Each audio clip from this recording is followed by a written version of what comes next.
Bismillahirrahmanirrahim. Assalamualaikum warahmatullahi wabarakatuh. Untuk sesi hari ini kita akan melihat beberapa running data analisis. Jadi ini contoh soal gitu ya. Misalnya di sini ada soal beberapa petunjuk untuk dikerjakan yang nantinya ini dataset soal, ini kemudian dataset dari hasil pengumpulan data yang dikerjakan.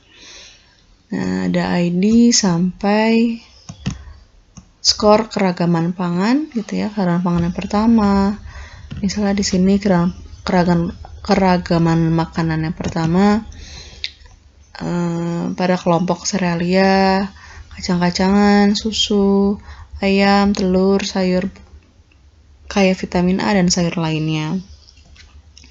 Nah, ini ada satu set soal bagaimana teman-teman diberikan petunjuk untuk melakukan analisis data.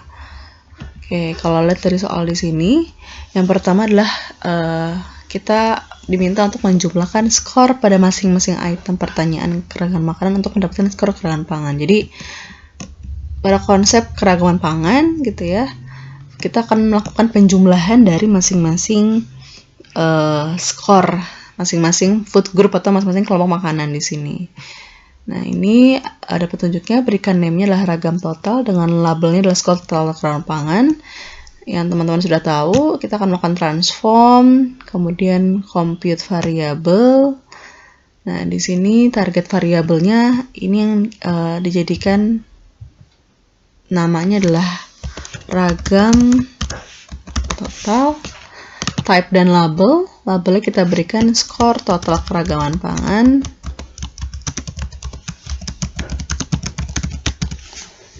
Oke ya. Ini tidak saya rubah, tapi tetap numerik. Kemudian continue. Numeric expression-nya seperti rumus pada umumnya melakukan skor gitu ya, penjumlahan matematik saja. Masing-masing saya jumlahkan di sini.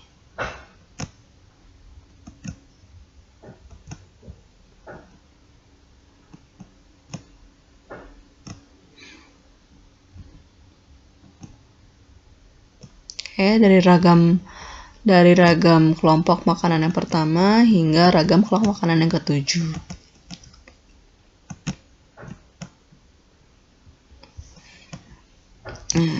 Oke. Ini outputnya akan keluar, kita tutup saja. Jadi sudah muncul di sini ragam total numerik, skor total keragaman makanan gitu ya. Desimalnya saya hilangkan saja karena ini adalah nilai bulat, tidak ada desimal.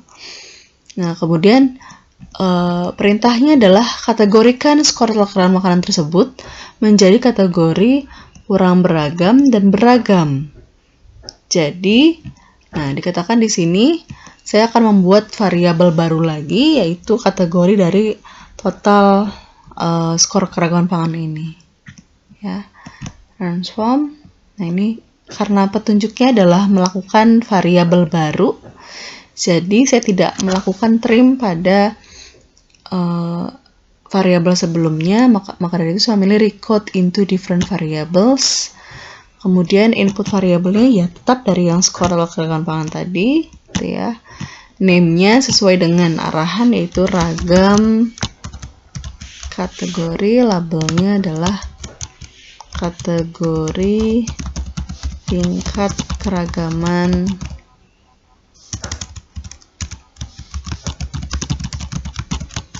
di change. Nah, ini berubah dari ragam total ke ragam kategori.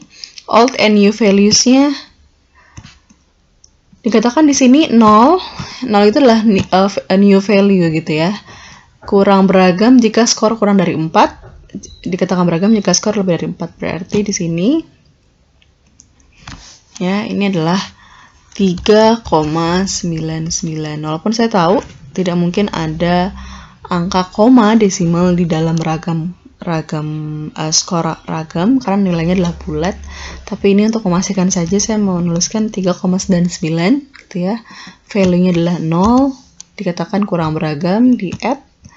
Kemudian range value true highest-nya yaitu skornya 4,00. Jadi pas di angka 4, value-nya 1 yaitu beragam. Ini continue, kemudian diokekan. Nah, akan muncul variabel baru di sini ragam kategori, ya. Kalau kita lihat di sini, nah ini adalah skor totalnya, kemudian ini adalah kategori dari yang sudah kita lakukan kategorisasi tadi. Di skor keragaman pangan ini,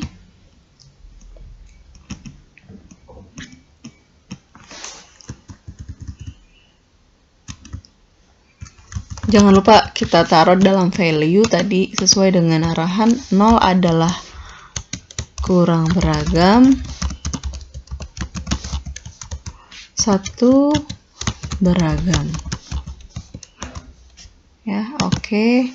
Nah, kemudian petunjuk selanjutnya adalah bagaimana distribusi data variabel berikut. Nah, ini yang kita ditanyakan adalah distribusi.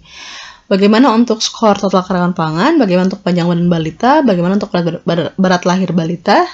Nah, ditanya di sini berapa nilai P-nya dan apa uji yang digunakan untuk menganalisis distribusi data di atas gitu. Jadi, kita akan punya jawaban distribusi data dari skor total keragaman pangan itu bagaimana normal tidak normal. Berapa nilai P-nya, apa ujinya gitu ya. Panjang badan juga begitu, berat lahir juga begitu. Maka di sini kita buka pada analyze tadi, dia meminta untuk melihat distribusi data. Berarti kita gambarkan dengan deskriptif statistik dan explore. Explore di sini untuk menggambarkan normality test. Jadi akan muncul tuh test of normality-nya. Kita pilih di sini adalah yang skor karena yang diminta adalah skor total keragaman makanan. Oke, ini. Kemudian panjang balita di atas adalah panjang balita yang pengukuran gitu ya. Oke, kemudian berat lahir. Nah, ini jangan salah nih, ada berat badan balita, ada berat lahir. Kita sesuaikan, kita cocokkan dengan petunjuknya, yaitu yang ini. Kita pilih statistiknya, jadi deskriptif saja.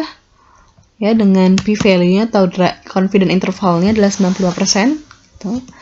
Continue, plots-nya ini normality plot with test, jadi dia akan muncul tuh nanti. Apakah Shapiro-Wilk atau Kolmogorov-Smirnov. Continue, opsinya dilewatkan saja. Oke, kita pilih display-nya adalah both, keduanya antara statistik dan plot. Tapi kalau hanya ingin untuk melihat plotnya saja ya bisa, statistik saja juga bisa gitu. Kita gunakan keduanya. Lalu untuk mengisi jawaban tersebut berarti kita akan harus melihat input di sini. Harus melihat outputnya. Nah, ini tidak ada yang missing, tandanya datanya sudah analisis semua. Ya. Nah, ini data-data dari masing-masing variabel yang kita pilih, ada skor, panjang, berat balita. Nah, ini test of normality-nya. Nah, ini kita butuhkan untuk kita jawab di jawaban nomor 3 ini. Oke ya. Jawaban di sini untuk A, ya, distribusi datanya normal atau tidak normal tuh kalau kita lihat di sini. Yang kita lihat adalah Kolmogorov-Smirnov karena jumlah n-nya gitu ya adalah 106. Tandanya dia masuk ke dalam yang lebih dari 50. Jadi kita gunakan Kolmogorov-Smirnov di sini. Yang kebetulan skor keragaman makanan distribusi datanya tidak baik, maka saya jawab di sini karena dia kurang dari 0,05. Jadi alfanya si A-nya adalah 90% gitu ya. Nah, di sini berarti kita katakan skor total keragaman makanan tidak ya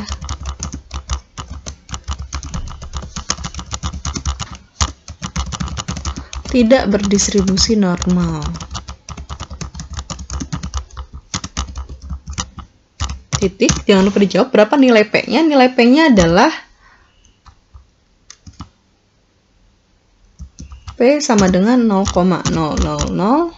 Kemudian ditanya uji apa? Uji Kolmogorov. Oke. Begitu juga dengan jawaban untuk yang B dan C. Yang B di sini panjang badan balita dan berat lahir